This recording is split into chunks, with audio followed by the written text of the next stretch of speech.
The air in our mother's lawyer's office was the kind of cold that gets into your bones, a sterile, recycled chill that had nothing to do with the air conditioning.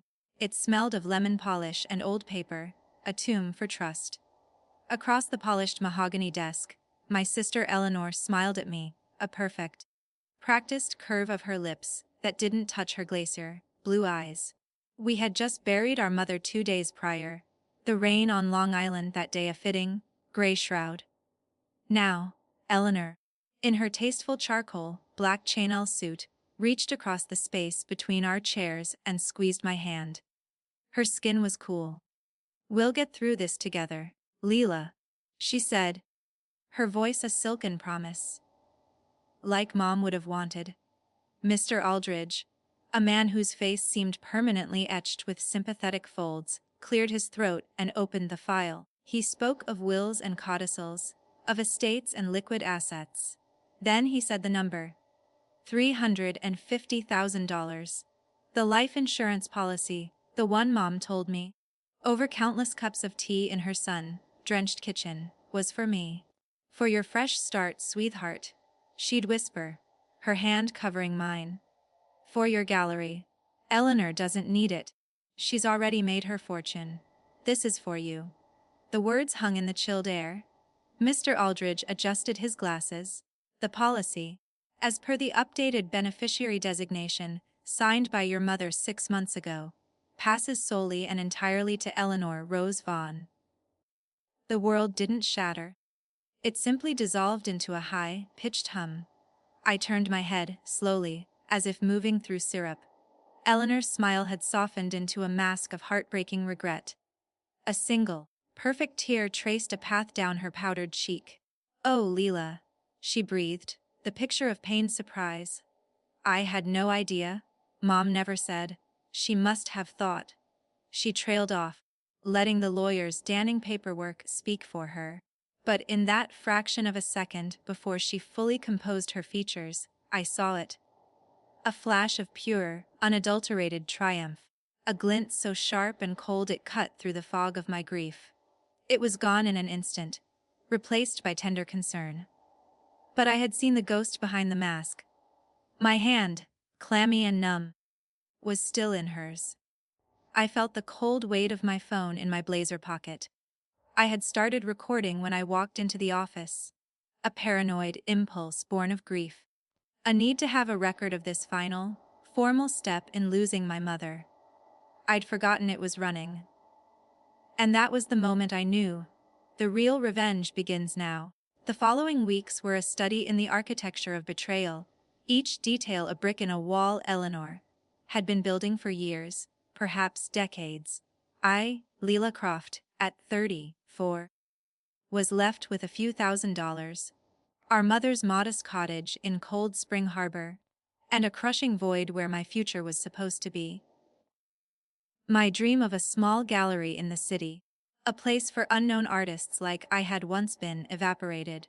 Eleanor, 37, lived in a glittering glass penthouse, overlooking Central Park, a vice president at Viridian Capital, a world where money was a language she spoke fluently and ruthlessly. She offered me a loan, her voice dripping with magnanimous pity over the phone. "Don't be silly, Leela. Of course I'll help you. We're sisters." I declined, the taste of bile sharp on my tongue. I played the part she expected, the grieving, scatterbrained, artistically inclined younger sister. Too soft for the hard world, drowning in loss. I let my voice crack on our calls. I sent her rambling, emotional texts about missing Mom. All the while, the recording on my phone was a dormant star, a compact sphere of potential energy. I listened to it on a loop, wearing headphones in the quiet of the empty cottage, until every inflection, every pregnant pause, the rustle of paper, the sound of my own ragged breath, was etched into my psyche. I heard what I had missed in the room, the subtle, almost imperceptible click of Eleanor's tongue against her teeth right before Mr. Aldridge read the amount, a tiny signal of anticipation.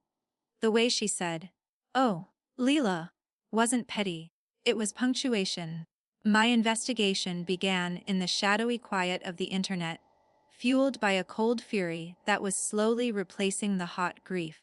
I became a ghost in the digital halls of Viridian Capital, cross-referencing SEC filings and social media whispers from her colleagues. I hired a discreet and expensive private investigator named Mason, a man with a voice like gravel and eyes that missed nothing. His retainer cleaned out my remaining savings, but it was the first tactical move in a war Eleanor didn't yet know we were fighting. Mason dug where I couldn't. He found the irregularities. A shell company registered in Delaware, with traces leading back to Viridian. Large, unexplained transfers that coincided with the months leading up to my mother's final illness. Eleanor wasn't just stealing from me. She was playing a dangerous game at work, skimming from the edges of massive deals, a shark among bigger sharks. The inheritance theft wasn't greed born of need. It was a symptom of a vast, hungry avarice, and likely a need for liquid cash to cover a looming professional discrepancy. The life insurance money was a stopgap, a trivial sum to her, but a life to me. The setting for our encounter shifted, becoming a battlefield of gleaming surfaces and unspoken threats. She summoned me to her penthouse for dinner. The view was a cinematic sprawl of Manhattan jewels, a kingdom she ruled. She served seared scallops on bone china. "You look tired, Leela," she said, sipping a vintage burgundy. "The cottage is too much for you. Let me list it for you. The market is excellent." She was after the last piece, the final consolidation of our parents' world into her portfolio. I smiled, a fragile, watery thing. "It's all I have left of her, Ellie. I need time." I used her childhood nickname, a dart disguised as a caress. A flicker of irritation in her eyes. Good. I wanted her off balance. I began to mirror her tactics, the subtle psychological jiu-jitsu. I mentioned old memories, ones where she'd failed or been vulnerable. I brought up a boyfriend from college who'd left her, a business venture that had briefly faltered. I framed them as shared nostalgia, but I saw the tiny tightenings around her mouth, the almost imperceptible stiffening of her spine. I was mapping her pressure points. The climax needed a stage. I chose the annual Viridian Capital Charitable Gala, a nexus of her power, a sea of black ties and diamond smiles, where her reputation was her ultimate currency. Getting an invitation required my own manipulation. I reconnected with an old art school friend, Ben, who now worked in PR, and had a client on the gala committee. A traded favor, a hinted at connection to a reclusive artist. The small lies came easier now, each one a thread in a growing tapestry. The night arrived, a crisp, autumnal New York evening, where the skyline glittered like a hard-edged dream. I wore a simple, backless black gown I couldn't afford, my mother's pearls my only jewelry. I looked like a ghost of elegance, a faint echo in the roar of her world. The gala was held at the Mandarin Oriental, a cathedral of wealth. I saw her across the ballroom, holding court, a vision in silver silk, laughing a laugh that was like crystal shattering. She saw me. The surprise on her face was genuine, swiftly buried under a wave of condescending hospitality. She floated over, air kissing my cheeks. "Lila, what a surprise. You look She scanned me, finding me wanting. Quaint. I waited. I circulated, a quiet observer, collecting fragments of conversation about her. Eleanor Vaughn is a razor. She's being groomed for the top. That merger she engineered was brutal, but brilliant. Her legend was secure. As the night wore on and the champagne flowed, I found my moment. She was on a terrace, alone for a brief second, checking her phone, the city lights painting her in neon and shadow. I joined her. The hum of the city was a distant symphony 34 floors below. "It's a beautiful view," I said softly. "It suits you, Ellie." She didn't look at me. "It does. It's earned." "Is it?" I let the question hang. She turned, her expression coolly amused. Is there something you need, Leela? Money? A referral? You shouldn't have come here. I took a sip of champagne, my hands steady. I've been thinking a lot about Mom. About those last months.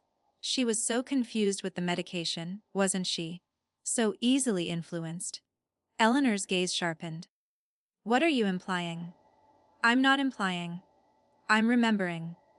She told me, quite clearly, the insurance was mine. She said you'd tried to convince her to change it. To let you manage it for me. She said you were so persistent. Her mask slipped a fraction. A vein pulsed in her temple. You're grieving. You're inventing fantasies. The paperwork is legal and binding. Mr. Aldridge. Mr. Aldridge is retiring next month. I interrupted, my voice still quiet. To a very nice villa in Costa Rica, I hear. Quite a step up from a Long Island partnership. The silence between us was absolute, a vacuum. The sounds of the gala vanished. She took a step closer, and for the first time, I saw the true Eleanor. The one behind the socialite. Behind the executive feral, dangerous. You little nothing. She hissed, the elegance gone from her voice. You think your sad little artist act and snooping gives you any leverage. I built an empire on swallowing up little specks like you. That money is mine. Everything is mine. Mom finally understood that. I was the successful one. I was the return on her investment. You were just a hobby. A failed one. That money was a pittance, but it's mine. You will leave here. You will sign the cottage over to me, to cover the loans I've given you over the years. Yes, I have records, and you will disappear. Or I will bury you. It was all there. The confession, the contempt, the threat. The cool night air tasted of victory and exhaust fumes. I slowly reached into the small clutch hanging from my wrist. I pulled out not a phone, but a small, sophisticated digital recorder. I pressed a button. Her own voice, venomous and clear, spilled into the space between us. You little nothing. That money is mine. I will bury you. The color drained from her face, leaving a stark, porcelain mask of shock. Her eyes darted from the recorder to my face, searching for the weak, grieving sister. She found only a reflection of her own cold resolve. You see, I said, my voice finally gaining the steel it had lacked for months. While you were busy stealing my past, I was securing your future. This recording is just a taste. I have bank records, shell company trails, emails from your server at Viridian about the Kensington merger funds. Mom's change of beneficiary. I have a sworn affidavit from her hospice nurse about your helpful visits with the paperwork. You didn't just steal from me, Eleanor. You committed fraud. Against me and, more importantly for your friends inside. I gestured toward the ballroom, against Viridian. Her breath came in short, sharp gusts. You bluff. I smiled, a real one this time, thin and sharp. Am I? The file is with my lawyer, with instructions to release it to the SEC, the Viridian board, and the Wall Street Journal if I don't send a digital all clear by midnight tomorrow. The story writes itself. Rising Star VP funded cover. Up with stolen inheritance. The recording is just the emotional hook. They'll play it in court. They'll play it on the news. Psychological warfare is about inverting reality. I saw the process happen in her eyes. I was no longer the prey. I was the predator. I was the chaos in her meticulously ordered universe. The terrace was no longer her refuge. It was a cliff edge. What do you want? The words were ground out, a whisper of defeat. First, the 350,000. Wire transfer by 9 a.m. Then, an additional 200,000 as a non-negotiable settlement for emotional distress.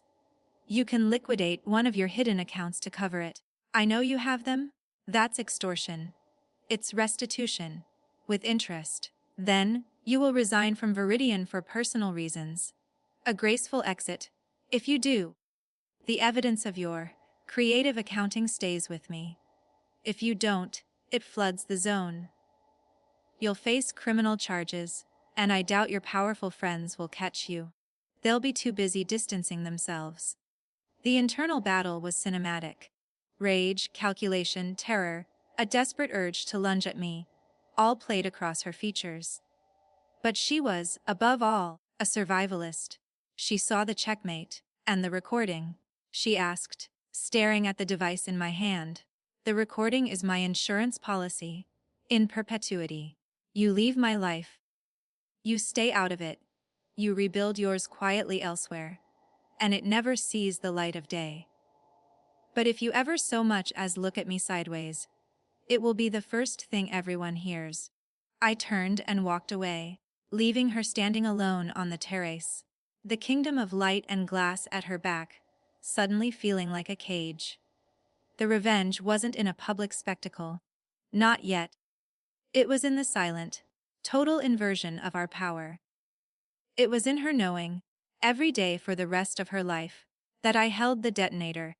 The wire transfers came through. Her resignation from Viridian was announced a week later, a shock to the financial world. There were whispers of a nervous breakdown, of a secret health issue. I sold the cottage.